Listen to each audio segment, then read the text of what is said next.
Hello. Here we are again. I wanted to talk about mind mapping in the tarot. And I talk about that a lot. I talk about one chapter, chapter 6 in Genius of the Tarot, my first book. How to read tarot cards, but chapter 6 goes into the creative thinking technique of mind mapping and how a tarot reading is a mind map. And it's a verbally expressed mind map, because the only thing you're seeing on the table is the cards. But if you look at a card spread, any card spread is basically like, those positions are like the basic branches of a mind map.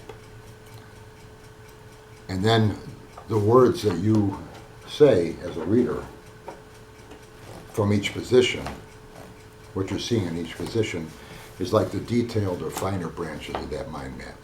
And if you were to illustrate your reading, it would be a mind map. So, is a mind map more effective? Probably. But a reading is nice. And you can still find a lot of answers. So if you wanted to illustrate your reading, if you wanted to write down notes in each position, we're using a Celtic cross. When we're putting the camera down here, we're going to be talking about the spread, the Celtic cross, and how I break it down and how it relates like a mind map. And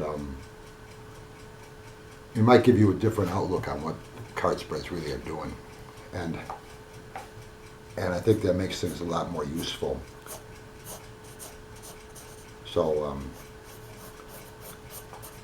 that's that. I also wanted to mention our monthly get-together for November is going to be the 10th. It's the second Tuesday of the month. It's always the second Tuesday of the month, November 10th. And it's 12 o'clock Chicago time, which is 10 o'clock Los Angeles a.m. and 1 o'clock New York p.m. and 6 o'clock London p.m. And it's just a get-together. You'll be able to get to it, but there'll be a link down below in the description to tarotmaps.com, my website.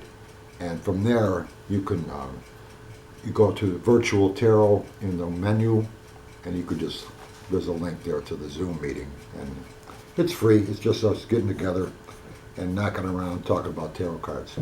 I also wanted to mention that I'm usually there for a couple hours from noon to about 2. And if you don't have to, you're not expected to be there that whole time. If you just want to pop in for 15 minutes and say hi and then leave, that's fine. It's just a group of people, place to get together, spend as much time as you want there. Some people spend the whole 2 hours there, hour and a half, whatever it's going to be. And others might just want to come on by and say hello. But we'll be talking about different aspects of the cards. And it's just something where we all get together and do. Just for fun. So come on by and say hello. Tarot Maps, the monthly tarot group in virtual tarot. Anyway, back to this about the mind mapping and a card spread. Card spreads are aspects of your question. The positions are different aspects of the question we're looking into, whatever that happens to be. And but they're mapped out into different positions. And that's a good creative way to think when you're looking for ideas.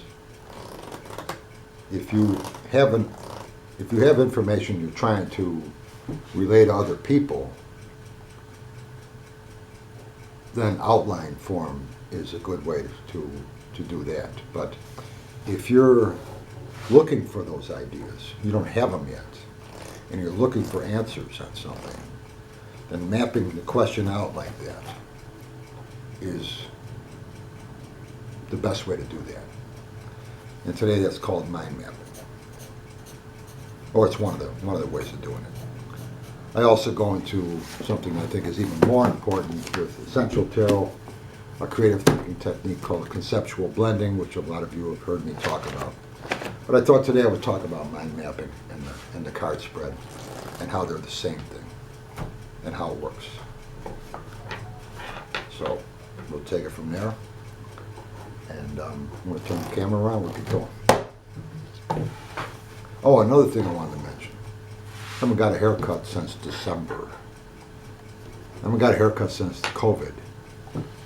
So I'm not going to get a haircut until COVID's over.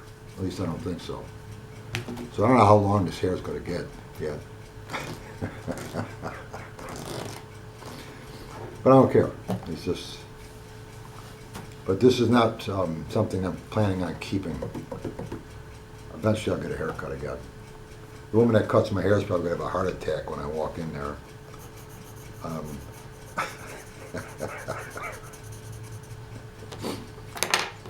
Anyway, that's why I haven't gotten a haircut. COVID. Why bother? Why bother the risk? Anyway, I hope we're all well, and we'll get going here.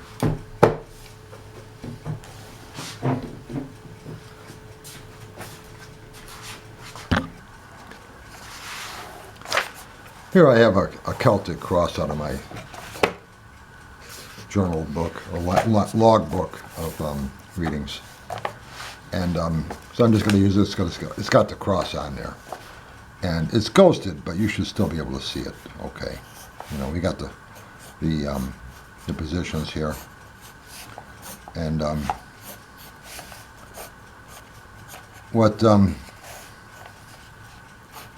like I said, these are all, each one of these positions, if you were to look at a mind map, would be like basic branches of a mind map. Mind maps start out like this. You got a question. So that's your question right here. And then from there you got branch here, something here, insight. Another branch here, another branch here. These are all issues that have to do with the question. And then from there, detailed branches are from each of the main branches.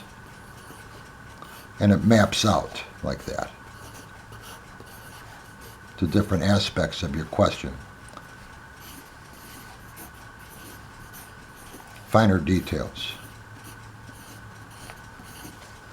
And that would be the basics of a mind map. And that's what we're doing with a card spread. When we take a card spread, if I had a 4-card spread, let's just say, like this. And we're looking into a specific question. Well then, as cards are placed into position 1, position 2, 3, and 4, these all have meaning. And cards are placed into those positions to give me, the reader, ideas on information for each of these positions. And I would verbally express that information. So information comes out here. And here. On what is said about that position.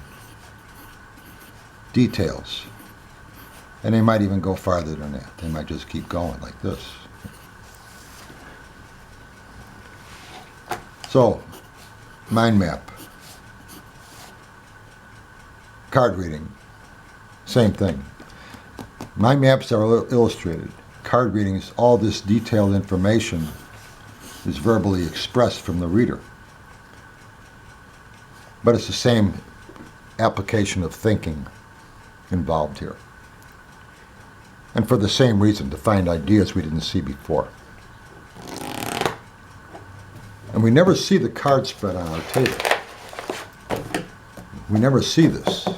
We only see the cards that are placed into these positions as we do lay out a spread. And the cards are just there to give us ideas for these positions, insights that we didn't see before. They help spark ideas. That's what we're doing there.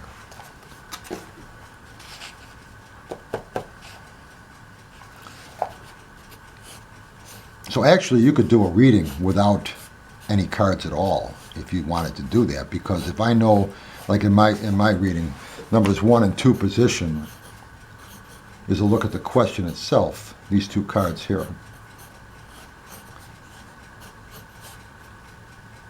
And I would be asking, if before I even laid any cards there, okay, what's the question? Okay, well, what's going on with the question? What's happening with this? Tell me about it. We're looking at the question here. And then cards are placed in there to give me ideas that maybe we didn't see before. Number 3 position is, what are you doing about it right now? What's the current efforts you're making? What are you doing? Number 4, what are you trying to accomplish as far as immediate goals? So what are you doing? You know, what's going on with this? Well, I'm doing this and this and this and this. Well, how about we throw a card down and see if we get ideas? Say, well, instead of doing that, why don't you do this? Something new here. Try this. What are you trying to accomplish first? What's your immediate goals? First things first. The priorities. Throw a card down there and see, okay, well, instead of that, why don't you, have you thought about this or that? Is that really that important? Maybe you should try this and this instead. Number 5 position is an asset the client has. Number 3 position is what the client's going through right now, currently going through right now, and what they're trying to achieve in number 4 position, the immediate goals they're trying to accomplish. Maybe they're going through a lot of efforts here in the wrong direction right now. Maybe they're doing things they shouldn't even be thinking about doing. Maybe they should be useful to be doing something else. And number 4 position, your immediate goals, maybe there's more effective immediate goals they're not looking at here. That's what these cards are for. They give me ideas about suggestions there might be something more useful for. Number 5 position is an asset the client has going for them that they should use in accomplishing this question, this quest they're on. Maybe something they didn't see about themselves that they should, it would be useful for them to keep in mind that they have this going for them. You know, I could sit there and I could ask them. I said, well, what's your position on this right now? What do you got? What's in your favor here? And they could tell me what they say. Well, maybe I throw a card, put it in there. We might come up with ideas I didn't think about. Well, how about this and that? So, well, yeah, I got that. Yeah, I can use that. Number 6 position is an opportunity coming in the near future that they should watch for that will help. We have opportunities all the time. Something they should watch for in the near future. Well, we could ask them. We could ask them that. Well, you know, what are you expecting to happen? You know, what's it look like? How things look? Any plans? Ideas? Well, I got this going on. Maybe this will happen. Maybe that'll happen. I'm hoping on this. I'm counting on this. Throwing a card in this position allows us to maybe see something they didn't see before as an opportunity that they should watch for. Number 7 position, the client's own viewpoint of their own question. This question here. 7 position. How are they looking at this thing? Maybe this is something they're seeing as a real pain in their neck, and if they look at it closer, it might be a blessing in disguise. Or they could turn it around to something good for them. Maybe they're seeing it as a negative thing. Maybe it's a negative thing that they're seeing as a positive thing. If these cards are compatible, 1 and 2 and 7, we could probably think that maybe the client's on the right path with this, or they're seeing things pretty clearly. But if we see differences from these 2 cards to this card, we can question the client's viewpoint of their own question. You know, you think you're seeing? Are you sure you're seeing things right here? Are you sure you got all the facts? Number 8 position is the timing, or more important, more explicit would be when or how to act. So maybe it's a time to wait. Maybe it's a time to act now before doors are closed. You know, this allows us to look at the timing of things. When you want to start moving forward on this? So when do you want to, maybe you should wait now, or maybe you should have patience now. Maybe you need to get all the material on this before you do act. Maybe there's things you're seeing wrong here before you act. Maybe you should wait for this opportunity to come before you act. Maybe you should look at your assets before you act. Maybe you need to change what you're doing right now immediately to the goals you're trying to accomplish first. Maybe you need to change those before you act here. So a lot of this depends on a lot of what we're seeing so far. Number 9 position is, what's the purpose of this whole thing? Why do you want this? Why do you want to act on this? Why do you want this situation? Why is it a concern to you? What do you think it's going to get you? What do you think it's going to get you? Where do you think you're going to be with this when, if you overcome this challenge, if you take this on and accomplish what you're trying to accomplish? Maybe the things you're going after isn't going to get you this anyway. The purpose. And number 10 position is possible outcome, also details, little things you could expect to happen, maybe during this opportunity, or as you move forward in any way with this. Maybe there's some details here to watch for this. Look out for this. This might be coming up to you. Maybe you'll have some challenge here. Maybe there'll be resistance. Maybe there'll be an asset knock on your door. Maybe somebody's going to help you. Maybe something's coming your way. Look for it. Things look good if you move in this direction.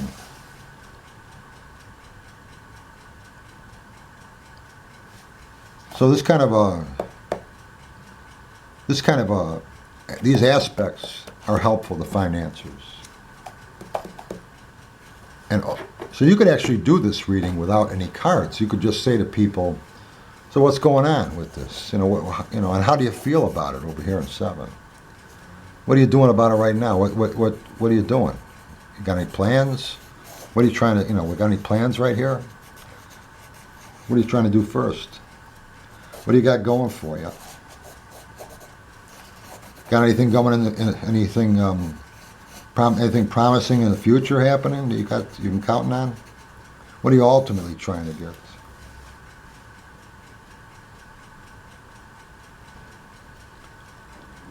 You can do that without any cards, but what these cards do is they help us see things in those aspects we didn't see before.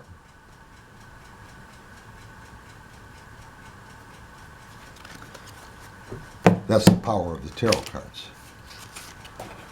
You could talk to a person without them. Those are just aspects of any question we're looking into. I'd like to use what, why, how, and when. What is the real question? Right here. I also see this as what's the question. 7, positions 1 and 2. What are we looking at here? How are you viewing it? Why do you want this in your life? Positions 3, 4, and 9. Why do you want this in your life? What do you think you're going to get out of it? What are you doing to get it here? Why are these actions being taken? How are we going to attain this goal? 5, 6, and 10 help us with that. 5, an asset you got going for you. Something you got going for you, maybe you're not seeing yet. Use this asset. How are we going to get it? Opportunity coming in the future. Using this asset might help you with this opportunity coming to get what you're trying to accomplish. Look out for this stuff up here too.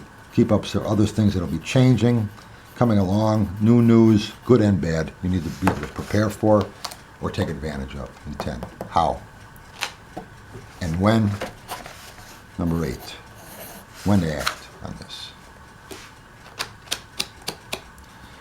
And laying cards in those positions help us spark ideas to what we're seeing in those things. But what's really important is these elements of the spread and what they mean.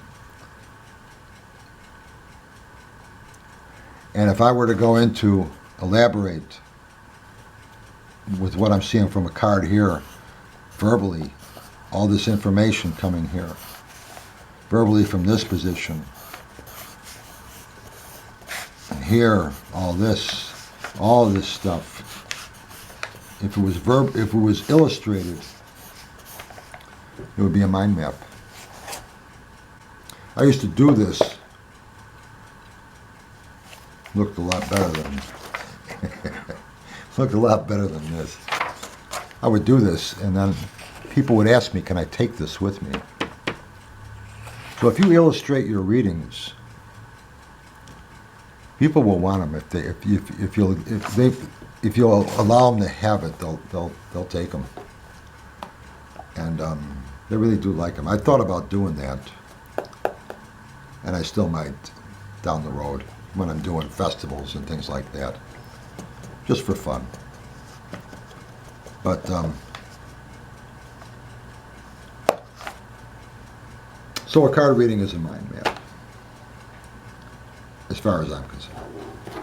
Only it's verbally expressed, not illustrated. Now, if you Google mind maps and you're thinking of a card spread as you're looking at that information you Google on mind maps, keeping card spread in mind, tarot cards, you'll connect the dots right away with that. You'll see the parallels right away.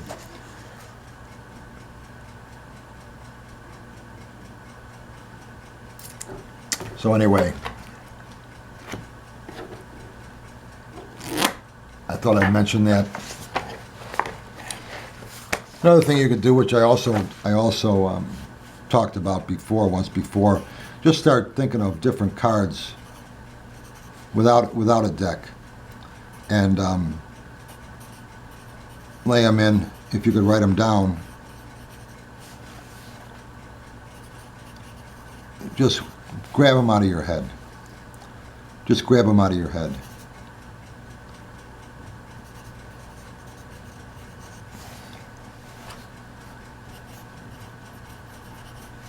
And just start putting them in here.